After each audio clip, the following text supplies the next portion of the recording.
Salut à tous, alors aujourd'hui, nouvelle vidéo sur comment vaincre sa timidité. Oui, j'ai sorti la casquette, ok, parce que là mes cheveux sont un petit peu longs, tu vois. Pour faire un truc stylé devant la caméra, c'était impossible, c'était une catastrophe sur le rendu, parce que c'est pas la première fois que je tourne la vidéo, ok, et à chaque fois mes cheveux étaient juste pas possibles, le rendu caméra était absolument terrible. Donc je me suis dit, mec, on va sortir la petite casquette du kéké, voilà. Bref, aujourd'hui, petite vidéo sur comment vaincre sa timidité. Je vais vous donner des petites astuces, des petits concepts un petit peu subtils pour certains, mais j'ai l'impression que si vous connaissez ces petites choses, ça pourrait peut-être changer votre perception de vous-même vis-à-vis des autres, vis-à-vis de vos soirées et de tous les moments où vous pouvez être un petit peu timide, avoir ce profil un peu...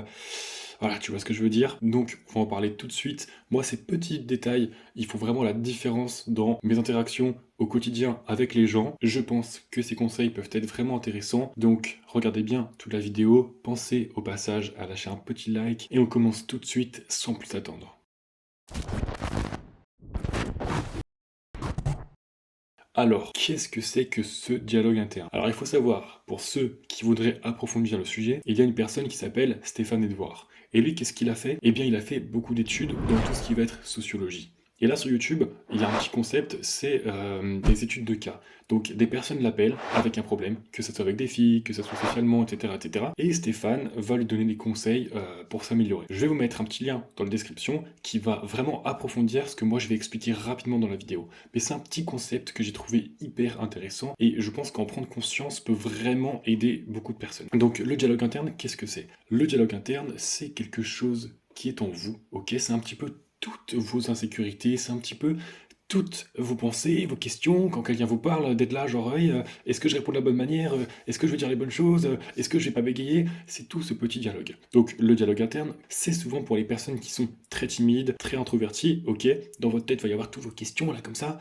Et ce qui va être intéressant, c'est que quand vous parlez avec une seule personne, en fait, vous êtes trois dans la conversation. Il y a votre interlocuteur, il y a vous et il y a votre dialogue interne. Le dialogue interne, comme je l'ai dit, c'est toutes les insécurités qui sont là, qui vous parlent. Ouais, est-ce que tu as répondu de la bonne manière? Oh non, j'aurais pas dû dire ça comme ça et tout et tout.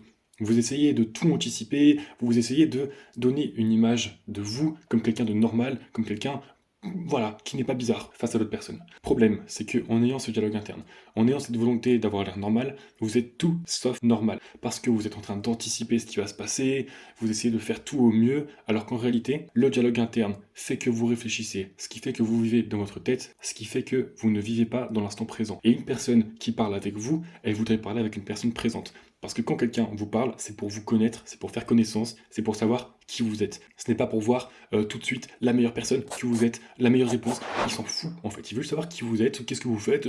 Voilà, il veut faire connaissance. Donc votre dialogue interne vous empêche généralement d'être naturel avec la personne. Ça vous empêche d'être présent avec la personne et de répondre de manière spontanée. Quelqu'un qui parle avec vous s'attend à avoir quelqu'un de spontané, qui est dans le présent, qui est relâché. Si vous faites une boulette, on s'en fout, ok? Laissez couler votre dialogue interne, lâchez prise, détendez-vous et ne vous posez pas toutes ces questions. Parce que c'est le fait de se poser plein de questions qui va vous mettre en manque de confiance et au final, les gens autour de vous vont le ressentir. Donc, première étape, prendre conscience de votre dialogue interne. Ça, je pense qu'en réalité, vous en avez tous conscience. Toutes les personnes qui sont très timides, très introverties, vous en avez tous conscience, ok? Et une fois que vous avez pris conscience de ce dialogue interne, on le coupe. Ça veut dire que si vous êtes en soirée, si vous rencontrez une personne, je sais pas, au magasin ou quoi, qui vous pose une question ou quoi, arrêtez de vous poser 1000 questions sur votre façon d'être. Arrêtez de vivre dans votre tête, ok? Vivez l'instant présent, vous faites une boulette, on s'en fout, prenez ça à la rigolade, ok? Et vous verrez qu'en coupant ce dialogue interne, vous allez être beaucoup plus naturel, vous allez être beaucoup plus détendu, vous ferez moins attention au regard des autres et tout, et toute votre manière de réagir à tout ce qui va arriver, que ça soit contre vous ou pour vous, va être beaucoup plus fluide. Et ça, les gens, bah tout simplement, ils vont apprécier, ok? Parce que votre attitude sera tout à fait normale et naturelle.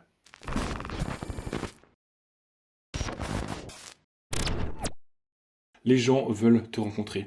Qu'est-ce que ça veut dire? Ça veut dire que si par exemple tu es lycéen, ok, tu arrives en terminale, voilà, tu te rends compte que c'est la rentrée, et puis en fait dans ta classe il n'y a personne que tu connais. Généralement, quand même, dans la plus grande partie des cas, à moins que tu n'aies vraiment pas de chance, tu vas tomber à côté de quelqu'un, ok? Et là tu vas te dire, ah, j'ai envie de lui parler, mais j'ose pas, et tout, il va peut-être se dire que je suis bizarre, j'ose pas trop lui parler, je sais pas. Alors comprenez une chose qui est hyper importante, c'est que au moment où vous êtes en train d'hésiter sur le fait de parler à la personne qui est à côté de vous, sachez que dans 90% des cas, la personne qui est à côté de vous se dit exactement les mêmes choses que vous. C'est-à-dire, ah ouais, j'ai envie de lui parler, mais je sais pas quoi dire, peut-être qu'il va se dire que je suis bizarre et tout. Les personnes qui sont présentes et qui ne connaissent pas trop de monde, c'est des personnes qui veulent automatiquement, dans la plupart des cas, se faire des amis. Ils veulent rencontrer des gens, ils veulent sociabiliser. Et c'est pareil, dans un délire de séminaire ou autre, les gens qui sont là, ils viennent là, voilà, pour le taf, tu vois. Mais quitte à être là, tout le monde veut sociabiliser, voilà, montrer un petit peu à tout le monde que ouais, je me fais des potes facilement et tout, tu vois, parce qu'il y a un petit côté toujours un peu stylé,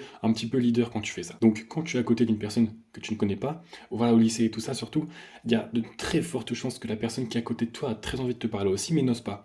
Donc maintenant que tu sais ça, tente ta chance. Casse tes croyances limitantes. Et je te garantis que dans 90% des cas, ça va très bien se passer et tu vas voir que la personne qui est à côté, en fait, justement, en fait, au final, c'est limite qu'elle attendait que ça, de te parler ou que tu lui parles, tu vois.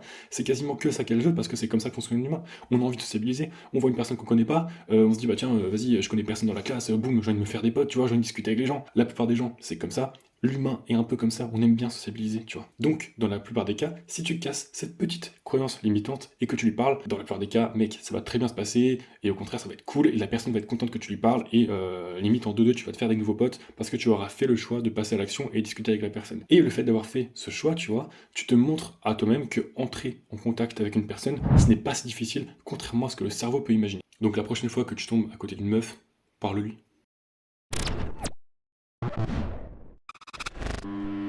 On s'en fout d'être chelou. Alors qu'est-ce que j'entends par là?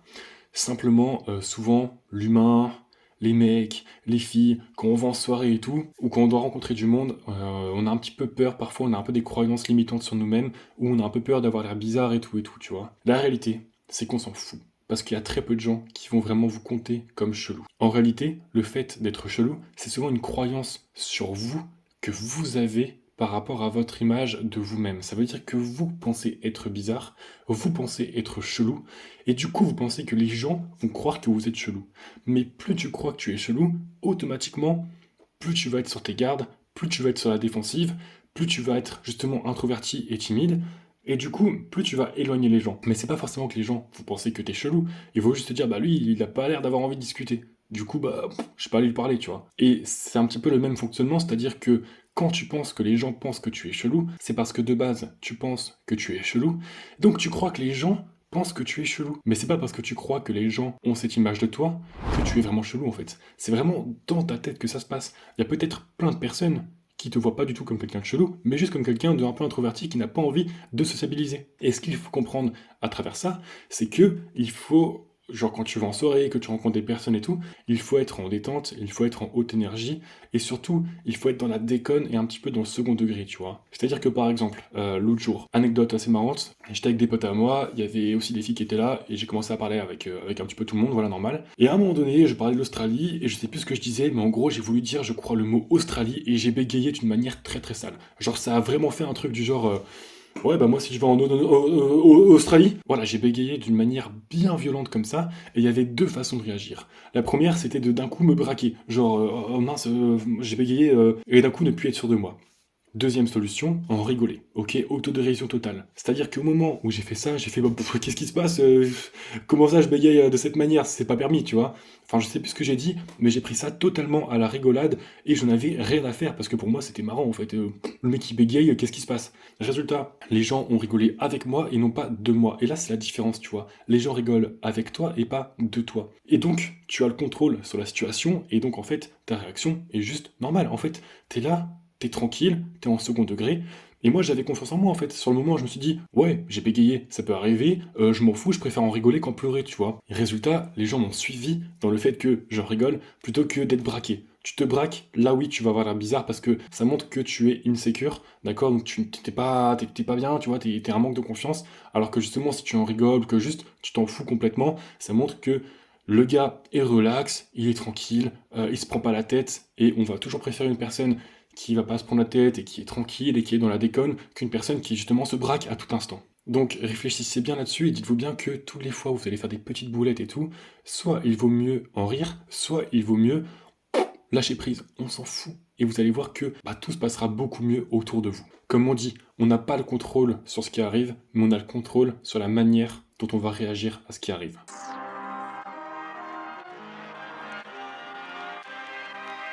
Hey.